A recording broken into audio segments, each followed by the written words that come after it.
Hello and welcome to my channel, The Danish Readaholic. Today I will be doing my September wrap-up.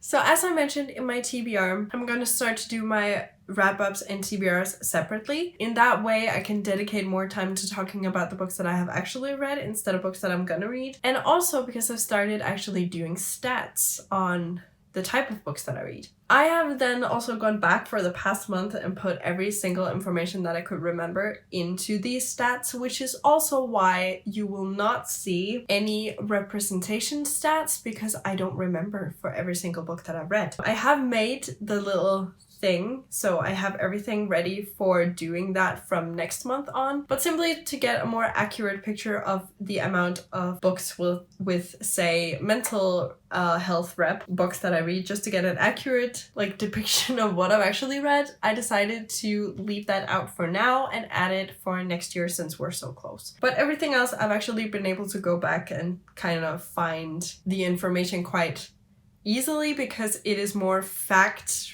related than plot related, if that makes any kind of sense. So you will not see a rep chart basically, but you will see a bunch of other stuff. So I think I will start off by going through the stats, then I will go through the books, and then I will also talk a little bit about the magical readathon like Aurelium and see how well I did there. Let's start off with the amount of books that I have read and the amount of pages. So I have read 5 books in total in September, which when you think about the fact that I had to read 12 isn't really that great. But when you think about the fact that the last couple of months I've been in a horrible reading slump and reading like 1 book per month, I feel like things are moving in the right direction.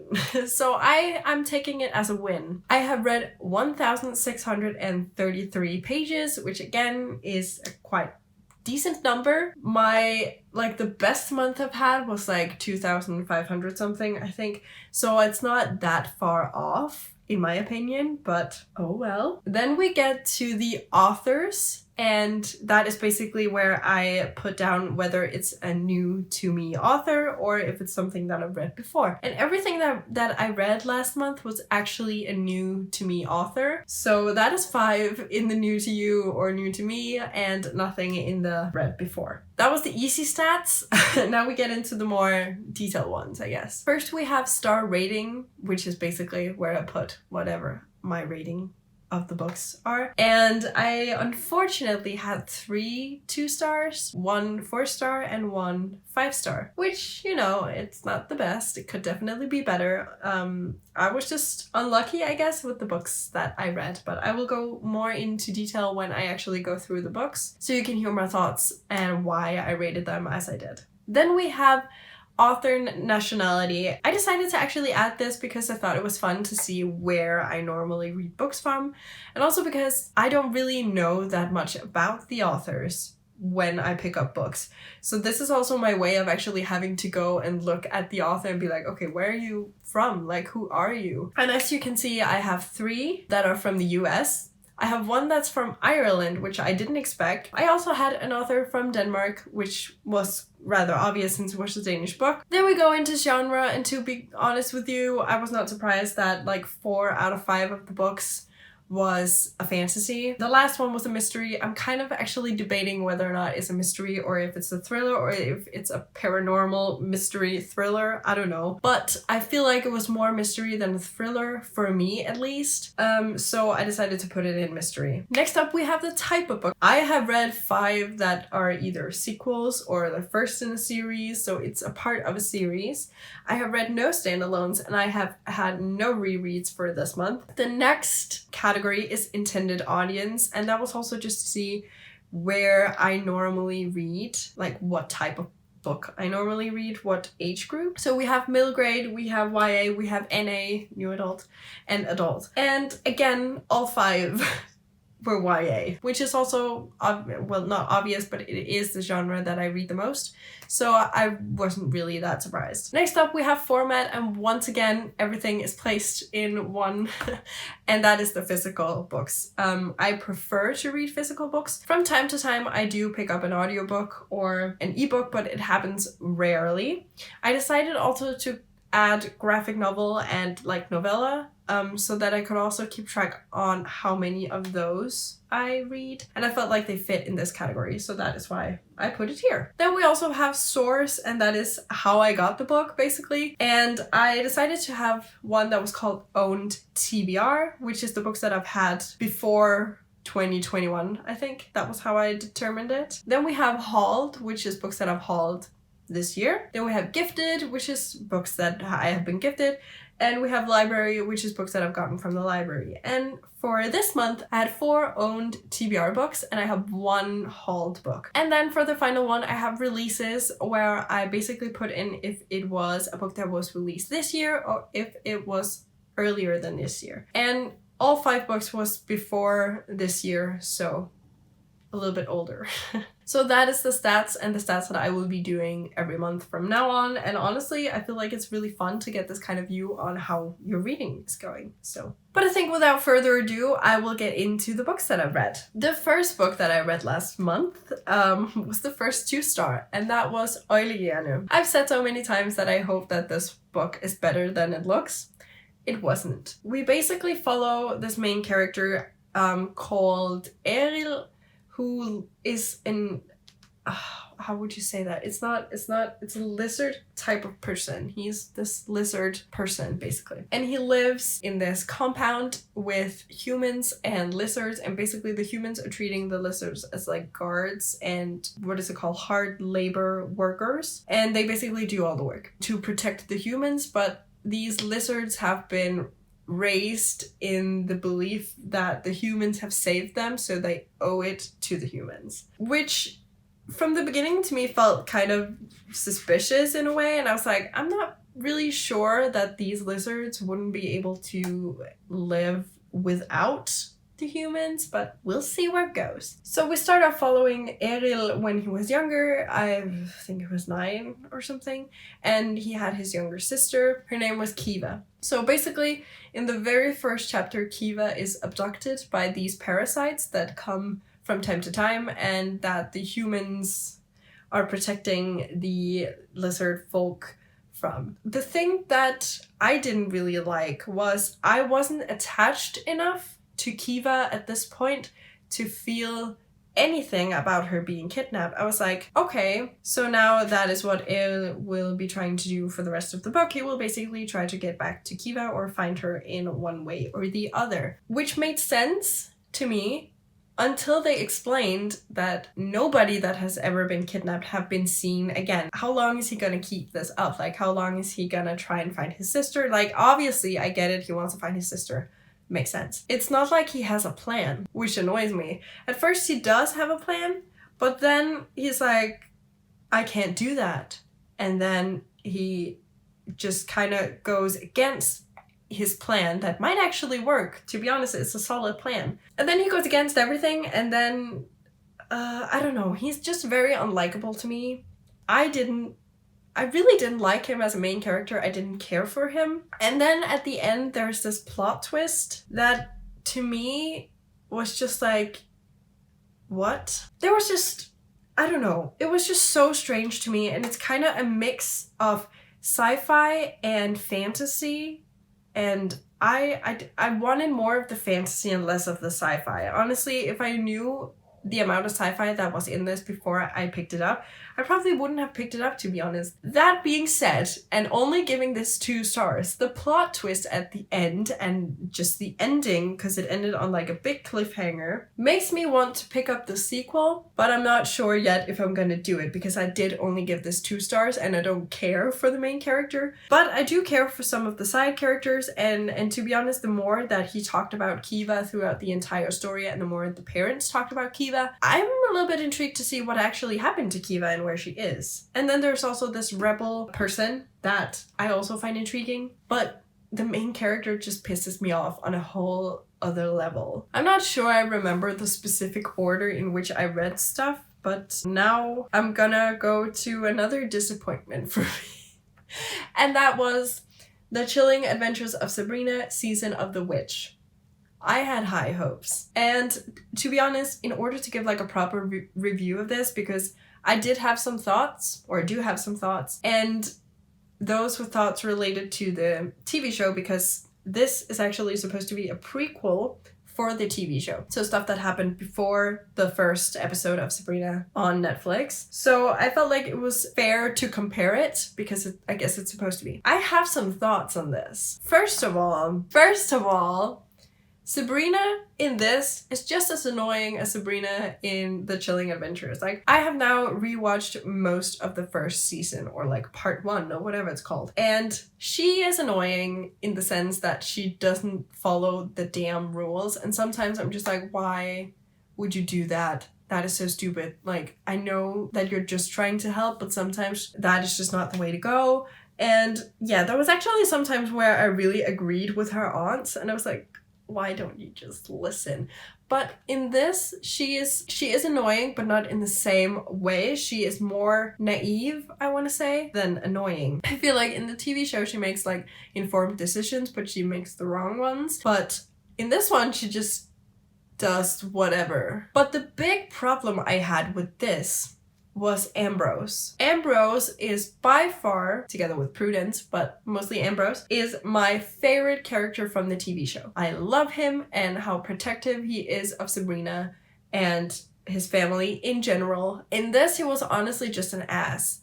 I did not, like, he pissed me off so bad, and I just don't know why, honestly. He was just so annoying. Another thing is that in this one, Nick Scratch, or Nicholas Scratch, is already present, but Sabrina does not meet Nick until she goes to the Academy of Unseen Arts, which I know because I've just rewatched it. Irregularities, there's something that happens in this that is not supposed to happen in this because it happens later. I also felt like the story was kind of boring. There wasn't really a point to it, in my opinion. Like, it was just her going about her day before everything happens. I mean, it was just not for me, to be honest. So I think what bothered me the most was the irregularities and Ambrose. I think I'm just gonna talk about my last 2-star before moving on to the better ones. And that was Light as a Feather by Zoe Arson. I will say, I had already seen the first season of Light as a Feather. I think it's on HBO. I knew what was going to happen. Did that affect my rating? Probably. In the beginning, they play this game, Light as a Feather, where this girl, Violet, who is new in school, she predicts the death of all the girls present, except for our main character, McKenna Brady, I think is her name. Because when it is her turn, Violet can't see anything but fire. And then she is then told that her sister or something died in a fire. But she predicts the death of the other 3 girls into like excruciating detail. What then happens is that the popular girl of the school, the it girl, the first one where Violet predicted her death, she then dies in the exact way that Violet had predicted. Obviously, that makes the 3 remaining girls very, very suspicious. One of them very, very scared, because obviously they don't want to die. So then we follow this mystery as to how Violet could know and what they can do to stop it. And if they stop her, well then they stop the deaths, and maybe even like, what is Violet? Is she human or is she something else? I like the premise. I love the TV show, or don't love it. I like the TV show. I like the book. I think what let it down for me was the fact that it is not like my normal genre. There was a lot of like teen drama in high school and everything, and I don't care for that like at all. And it was a lot of, how could she do that to her? That is just not fair. And then this whole running for a class president, I didn't care for that at all. I cared about the paranormal. It was like an equal amount of focus on the school aspect and the normal teenage life aspect, as well as the paranormal and mystery.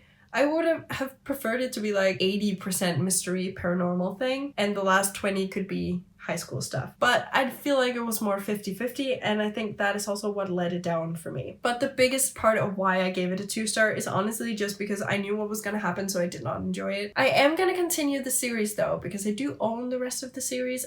Same goes for Sabrina, actually. I'm also gonna continue with that. So I'm gonna give it a second chance and read the sequels to those two. If I give them 2 stars, I'm just gonna say no. I'm not gonna read the last book, because why should I? Then we get to my 4-star, which is Fable by Adrienne Young. Initially, I had given it 5 stars, but when I thought of it, it was more of a 4-star to me because I felt like the beginning was rather slow-paced. It wasn't until our main character Fable got on the marigold that I was very intrigued. So, we follow Fable, who is left on this deserted island by her father, or not. It's actually not a deserted island, it is an island of thieves. She is then forced to fend for herself and figure out a way to live. And basically she collects these, I do believe that it is like this gemstone type, and then she goes to trade it from time to time with this one person named West. Something then happens that means that Fable will have to try and escape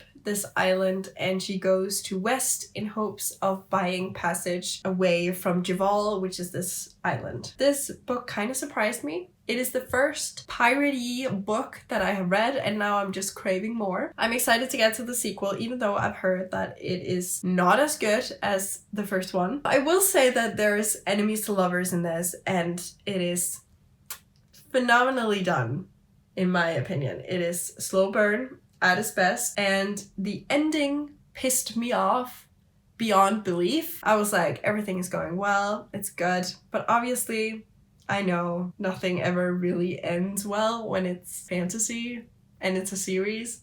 How could I expect it to end well when it's only the first book? This was so much better than I expected. The final book that I read, I also managed to destroy a little bit, not only by breaking the spine, but also destroying the cover, so yay me. But that is The Frost Eater by Carol Beth Anderson. I have had this for a while. It was 100% a cover buy, and then I also knew that it has something to do with elemental magic. And it does. Let me talk about this book, because this is my 5-star.